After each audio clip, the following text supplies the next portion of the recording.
get to the heart of this conversation. There is a sighting, a Jesus sighting that happened about 2,000 years ago, and they say the tomb is empty. What evidence do we have today that gives us confidence that the resurrection is a historical fact? Well, in my opinion, there is no evidence to suggest that the resurrection is a historical fact. The best evidence that we have comes from Paul, and all he does is claim that Jesus resurrected, without providing us any kind of historical proof that he did resurrect. The gospel narratives that tell us about his resurrection were later legendary and mythical accounts of this event. So I don't know what Sean McDowell is going to provide us with here, but I can bet that it falls in line with the rest of the popular Christian talking points about either the empty tomb or the resurrection. So if you heathens want to fuck around and find out what Sean McDowell's 3 best reasons for the resurrection are, then please stay tuned.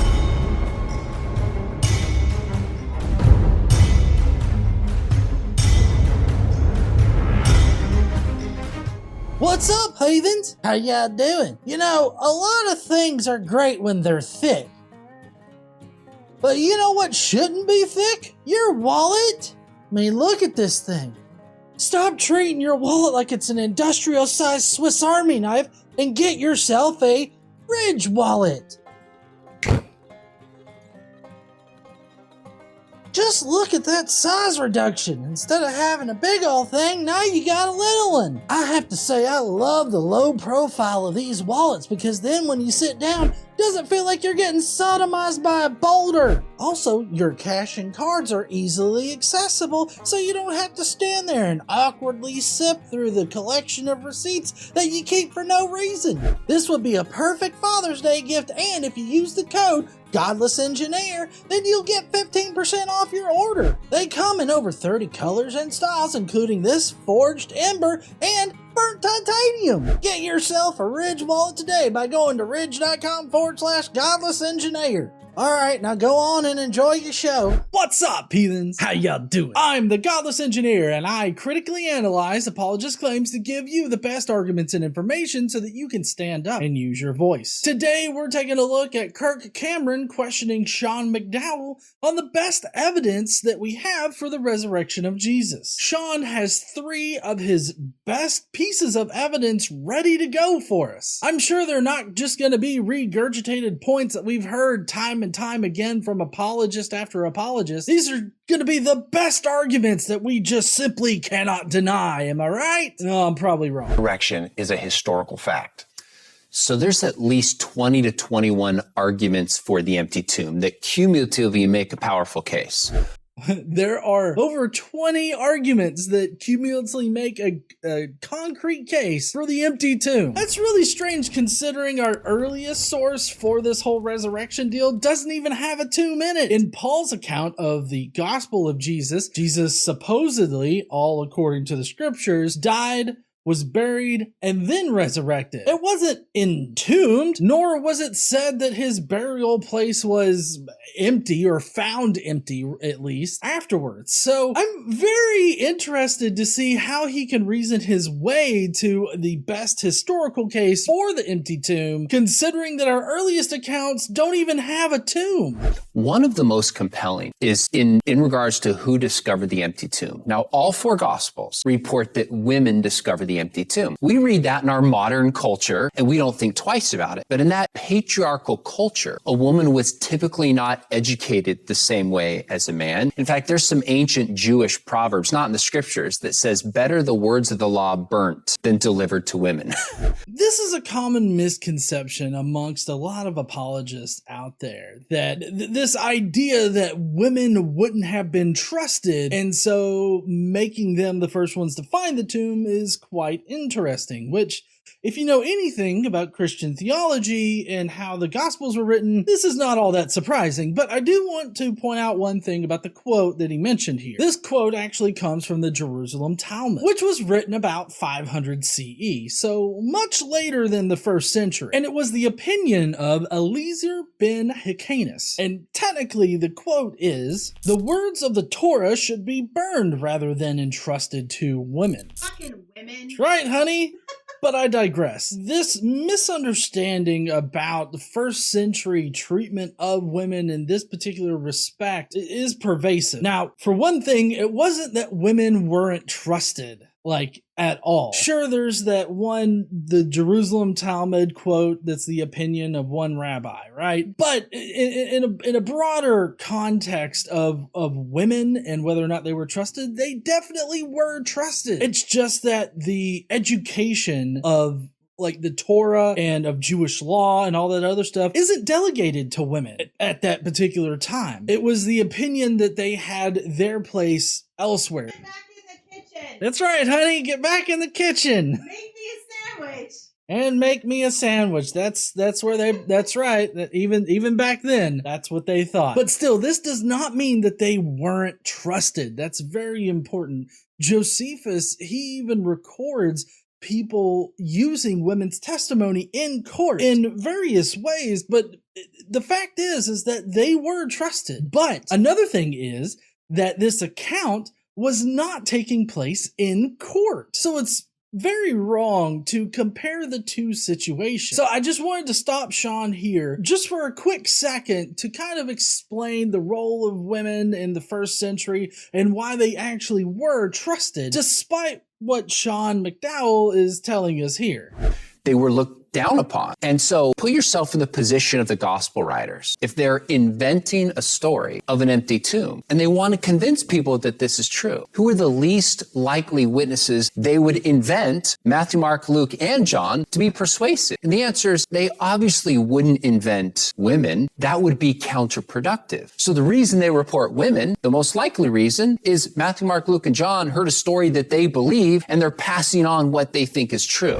So there's multiple problems with Sean McDowell's analysis of this particular argument. For one thing, he talks about Matthew, Mark, Luke, and John, at least the authors that wrote those gospels, as coming about this information independently of one another. This couldn't be farther from the truth, because Mark was the first one written that obviously has an empty tomb narrative in it. And then Matthew copies Mark. And then the most parsimonious explanation is that Luke copied both Matthew and Mark. And so they did not come about this information in a vacuum. I also didn't mention John. John copies off of all three of the synoptics. So he too is not coming about this information independently of the other gospels. So really what you only need is the first gospel author to invent this information. Now, to move on to Sean's primary argument here is that the author of Mark would not have invented this because it would be counterproductive to his message. Well, let's carefully analyze what message Mark is putting into his gospel and communicating to people that read it and are taught it. One of the major themes of all the gospels, not just Mark's, is the least shall be first. Another common theme is that the disciples are dipshits. That's going to play into it here in a second. But as far as the least shall be first, under this understanding and the understanding that women were looked down upon in society and they were the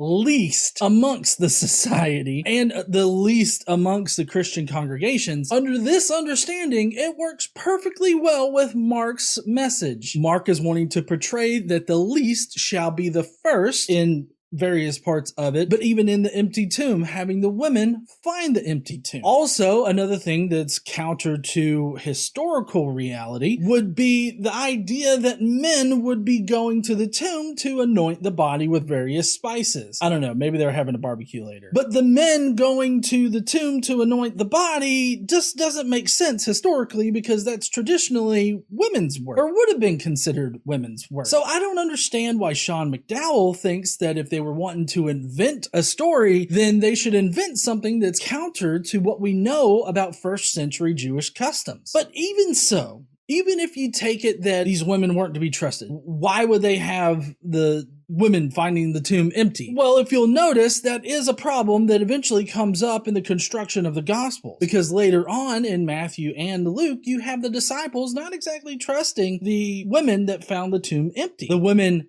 found the tomb empty, went and told the disciples, and the disciples like, you're fucking lying. And so they went and checked out the tomb. So it kind of seems like they noticed that this might be a problem, or at least there were people arguing that this was a problem. And so they worked it in. Just like with Matthew, the whole idea of stealing the body from the tomb came up in response to the first gospel. And so Matthew just invents guards at the tomb, and nobody else in the gospel traditions thinks that this is all that important, so they don't actually put that particular part in there. This whole questioning the women, having to go to the tomb and find it themselves, that stays in there all throughout the gospels. So at every single level in Sean's reasoning here, it just simply doesn't make a lick of sense. So that's one reason that it's kind of called the criterion of embarrassment, that people don't invent material to intentionally embarrass themselves and disparage their message. So when writers include that, it's because they care more about truth than the perception. So women discovering the empty tombs is very, very significant. But you see, it's really not. As I just demonstrated, you can find equal reasons why they would invent this particular story as you could find for them not to invent the story. So the criterion of embarrassment really has no effect on any of our evidence contained in the Gospels. This goes for other pieces of evidence too, like, oh, they wouldn't have invented a crucified savior, with the exception that they cite the scriptures as how they know that Jesus was crucified. And you can find in scriptures and also in other Jewish texts this idea of a savior being crucified or at least killed. It kind of seems like it definitely would have worked with their understanding, or at least a certain sect of Jewish Christians understand. So for every criterion of embarrassment that seems to validate something in the Bible, it kind of seems like it really has no effect, because it's just as likely that they would have made it up as not. Another thing that Sean said here that you really should go back and re-listen to is that the gospel authors heard a story that they believed to be true. Not that it was historically verified or historically true, they just heard it and they believed it. So this doesn't really shout historical reliability to me. It shouts, oh, a belief started and then they thought it was true. That's what it says to me. So I feel like for the rest of this interview, we have to carefully listen to the words that Sean chooses, because it seems like he's choosing very specific words, and when you carefully consider them, his case just falls apart. There's more than this. Another one I think is interesting is that Jesus was buried in Jerusalem. Now, what's interesting about this is if you're going to go invent a story that's not true, the hardest place to do this would be in Jerusalem, because somebody would say, okay, wait a minute. We actually know Joseph of Arimathea. We know the name of the person who had the tomb that buried Jesus. That's pretty amazing 2,000 years later. And his position of authority. They just go check his tomb and see if the body was there, but they don't. Well, kind of interesting here is that Joseph of Arimathea probably never existed either. I actually have a clip about this on my GE Shorts channel, so I'm going to have that linked either in the cards up here or down below in the description. But it's safe to say that Joseph of Arimathea is probably just a character that was invented by the gospel authors in order to add some kind of further explanation onto the message of Jesus. Joseph of Arimathea, for one thing, Joseph is, very generic name. And then Arimathea, if you break that down etymologically, it basically means best disciple town. So it's basically Joseph from best disciple town. And if that doesn't scream, invented character, then I don't know what does. But still, even if Joseph of Arimathea is a real person, then I don't understand why people would have gone to him to ask him about the tomb or anything like that. There's no indication as to where this tomb was. Even in our earliest evidence in Paul, there isn't even a tomb. And there's also no Joseph of Arimathea. So it kind of seems like the gospel authors just invented this person later on, along with the empty tomb. But there's this larger notion of, hey, why didn't they just ask to see that the tomb was empty? If Jesus didn't really resurrect from the dead, then you could easily just show the body. But I feel like the problem with this is that under Paul's understanding, nobody found a tomb empty. And this empty tomb idea only comes later, where the Gospels were inventing a historical account for this Jesus. And so without anybody that really exists in history ever mentioning this tomb, where Jesus was buried, or anything like that, I don't see how anybody could go and ask to see the body. This seems to not have been even a question amongst early Jewish Christians at the time, because early Jewish Christians and early Christians, even the first church fathers, were not concerned about the historical reliability of the Gospels or of Christianity in general. They only cared about its theological truths. So when Paul tells us that Jesus was buried and then resurrected, it kind of seems like nobody found him buried, nobody saw him be buried. He just was buried and then he was resurrected, meaning nobody saw him actually resurrect. He just did. And then he appeared to people. At least that's what our only independent source about Jesus tells us. Why? Because the body's gone. So the apostles go preach the risen Jesus in Jerusalem, the very city Jesus was publicly crucified and buried in a known tomb, minimally shows incredible confidence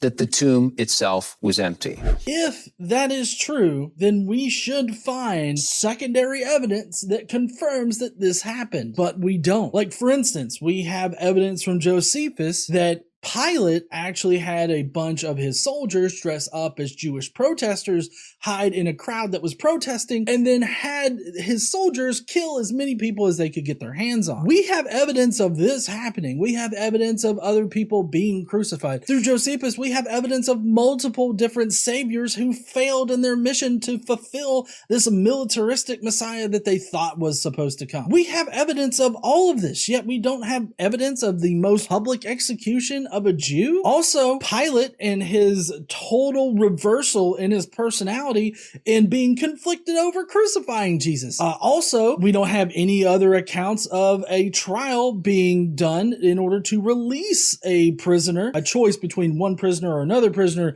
and you let one go. That just simply is not in the historical record for that area. That's not something that was done. If any of this actually happened, we should have secondary sources that definitely talk about this very thing, but yet we don't. All we have are the Gospels, who seem to invent all of this due to what the prophets said in the scriptures. The trial of Jesus, that's just a transposition of the Yom Kippur ritual, where Jesus is the lamb to be sacrificed, and Jesus Barabbas, he is the one that carries the sins of the Israelite people, rebellion, sedition, and all that other stuff, off into the wilderness. It's the Yom Kippur ritual. And then you have the crucifixion of Jesus and his, passion. That's all foretold in the scriptures as well. Even in the later Gospels, you have Jesus quoting the scriptures while he's on the cross. But more importantly, like I've been saying this entire time, our only independent source about Jesus only ever cites the scriptures for any of this information, especially the resurrection. So if it was as public and as well known as Sean McDowell wants us to think, then there should be secondary evidence that would indicate this. Yet there's not. It would be akin to throwing a stone in a still lake and not having any kind of ripples whatsoever.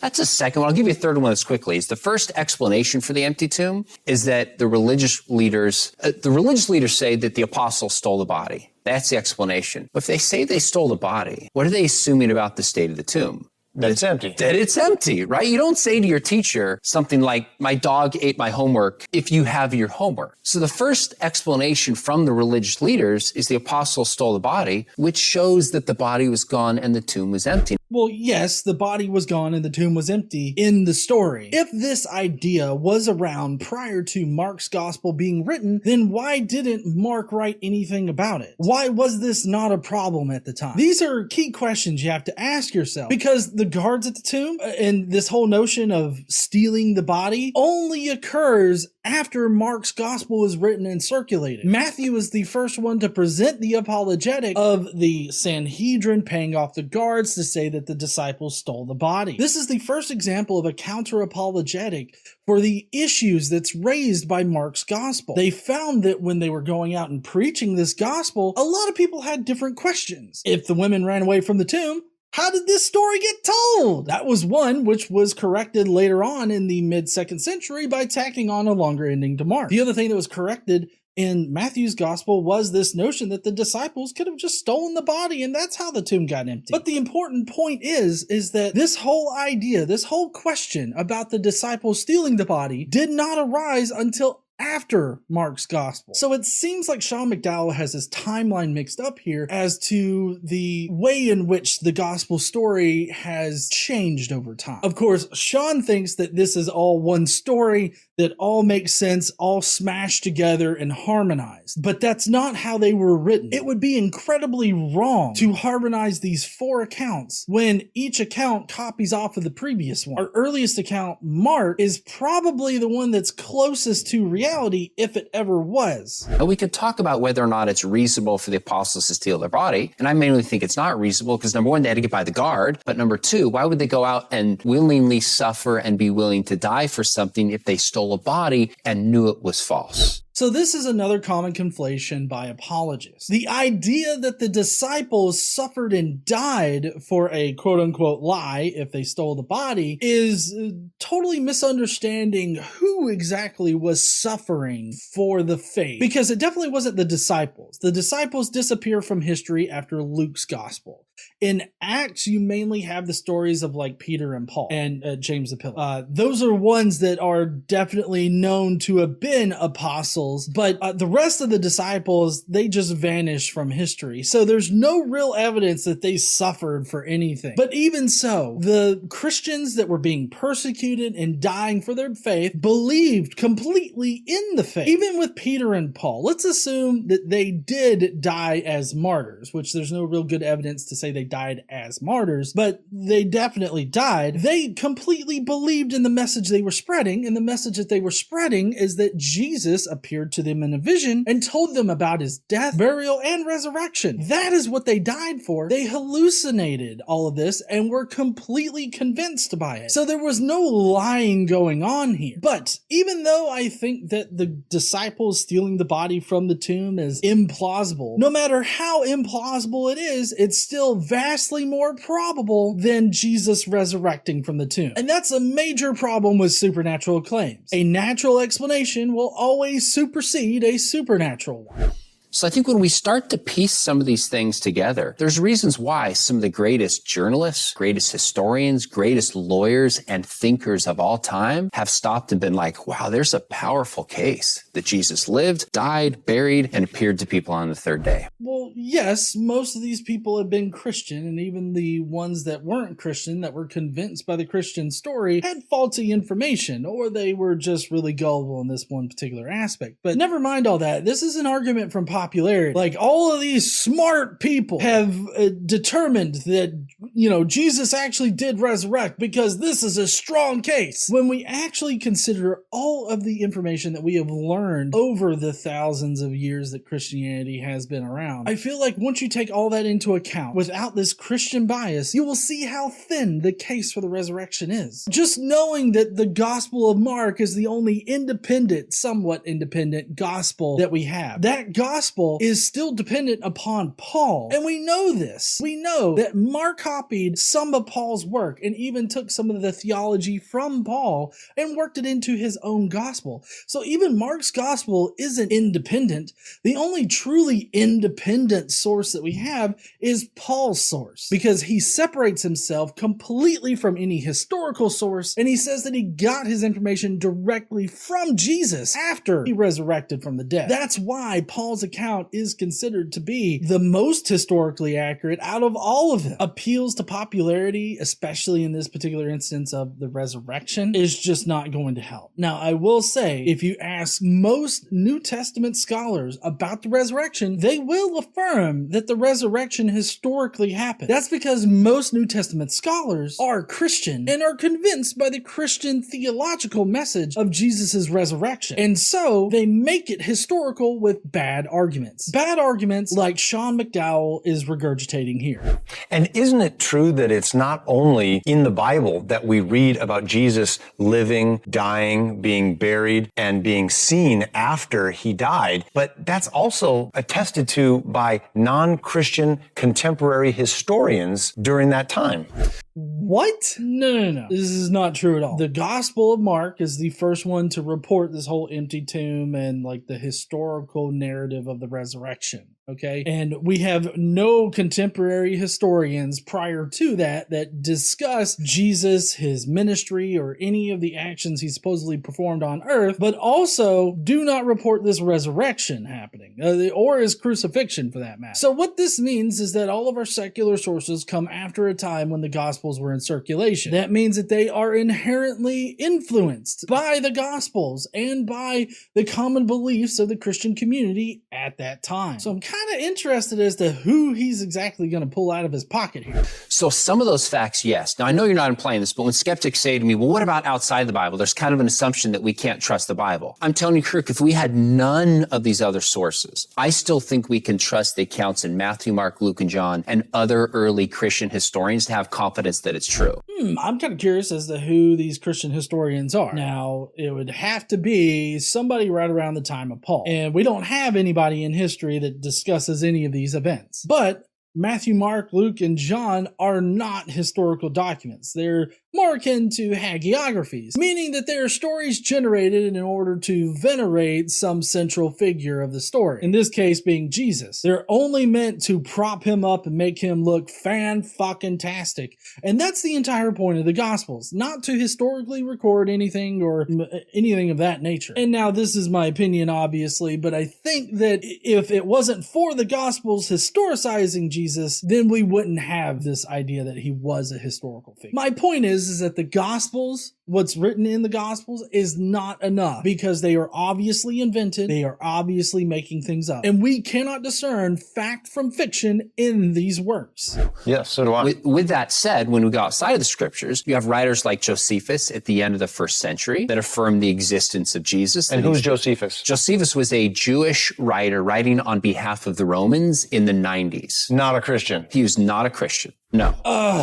Normally I only have to combat Josephus whenever I'm talking about mythicism, which I know I've let that bleed a little bit into this video, but I don't understand it. Like, first of all, the whole Jesus existed thing doesn't matter when you're talking about the resurrection, okay? Bringing that up, and I'm even culpable for this in this very video, so I understand how it's easily conflated here, but whether or not Jesus existed does not really factor into the whole resurrection discussion. Typically, I'm fine just assuming that Jesus existed in order to argue against the resurrection. And anything that I've said up until this point should not be taken as me saying, oh, Jesus never existed on earth, therefore he never resurrected. That's obviously not the argument I'm making. Technically, if I was to make an argument similar to that, I would say that Paul thought that Jesus died, was buried, and resurrected all in a celestial realm, which technically still includes Jesus being resurrected. So on a mythicist argument, I'm not even arguing that Jesus wasn't resurrected. It just all happened in the celestial realm according to Paul, is what the mythicist argument would be. Even then, that would still be me saying that the resurrection was not historical. And even if Jesus was a historical figure on earth, that would still be true, that the resurrection is not historical. But as for Josephus, we know that the Testimonium Flavianum was completely inserted. And I have a clip on my GE Shorts channel that I will also list down in the description or put in the tags up here. What you need to know is that the Testimonium Flavianum is not constructed how Josephus constructs all of his other content around the Testimonium Flavianum.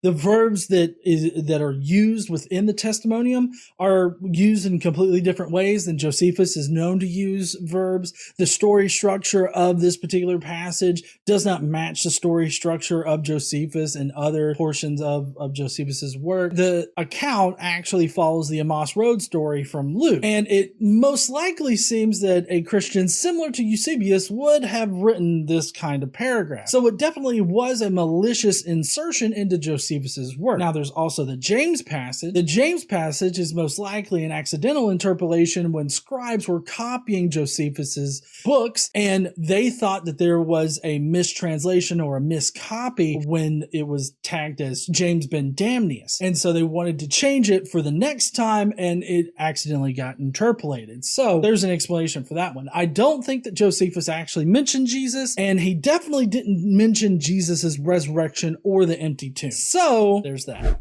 And so he gives basic facts. Jesus, the brother of James. Jesus lived. He was died. There's reports that he's the Messiah. He doesn't give all the details, but he tells details that help support and corroborate the accounts within the Gospels. You get in the 2nd century, you have writers like Tacitus, who's a Roman historian, and he also points to the existence of Pontius Pilate, the death of Jesus, the persecution of early Christians. So Tacitus, the second shittiest source that you could produce for Jesus in general, because Tacitus being written in the 2nd century means that he was getting his information from Christians in one fashion or another, probably from his bro Seth in the next province over, Pliny the Younger, who was busy interrogating Christians about their beliefs. So if Tacitus really did write that portion talking about Pilate, he most likely got it from Pliny, who was getting it from Christians that were telling him that Pilate crucified their savior and then he resurrected and all this other shit. So this is not actually a source, like an independent source that corroborates anything about history. All it does is regurgitate what's contained in the Gospels.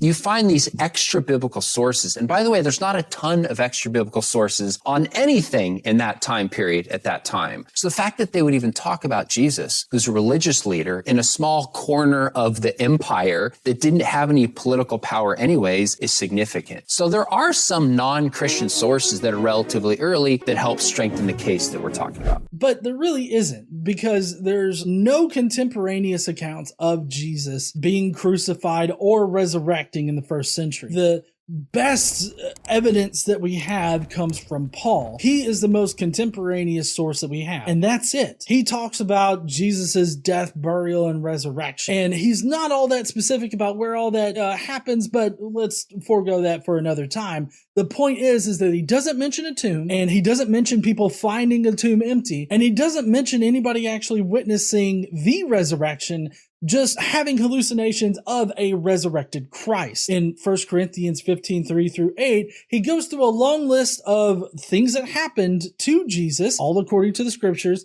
and then various groups of people that witnessed the risen Jesus Christ. And that's it. Of course, those groups of people could have been either hallucinating, because we don't know what exactly they saw. We don't know if they all saw exactly the same thing, or even if this group of 500 people existed. We know that Cephas existed because Paul talks about Cephas, or Peter rather. And Peter must have had a hallucinatory vision of Jesus in order to get the information, because that's what it means to be an apostle. So what do we really have as far as evidence for the resurrection? We have Paul talking about visions that he got of this resurrected Jesus.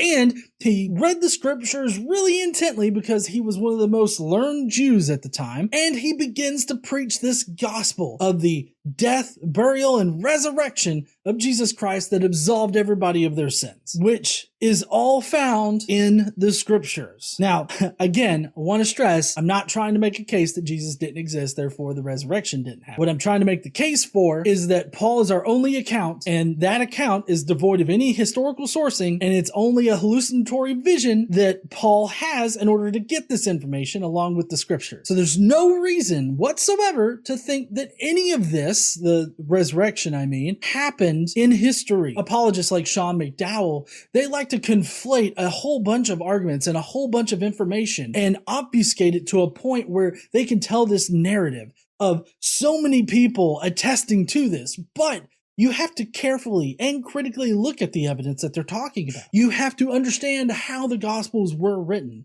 and that even the Gospel of Mark has its sourcing in our only independent account about Jesus being Paul. You also have to understand how source criticism works, being that if you have one source and then you have a second source that copies off that first source, you don't have two sources, you have one source. And that's all that we have for the resurrection of Jesus. Paul is our only source. He does not prove that the resurrection is historic. That's going to be it for me today, heathens. I hope y'all had a great Easter weekend last weekend and a great week this week. I hope your zombie resurrection Jesus Day thing went off well. And as for this video, I found Sean to be really obfuscating a lot of different facts like I had just mentioned. And I just really implore people to critically listen to what apologists like Sean McDowell say and carefully consider the words that they use. If you will, please go down below and let me know what you think in the comments. I'd really love to hear your thoughts on this. And hey, while you're down there, why don't you smash that like button and subscribe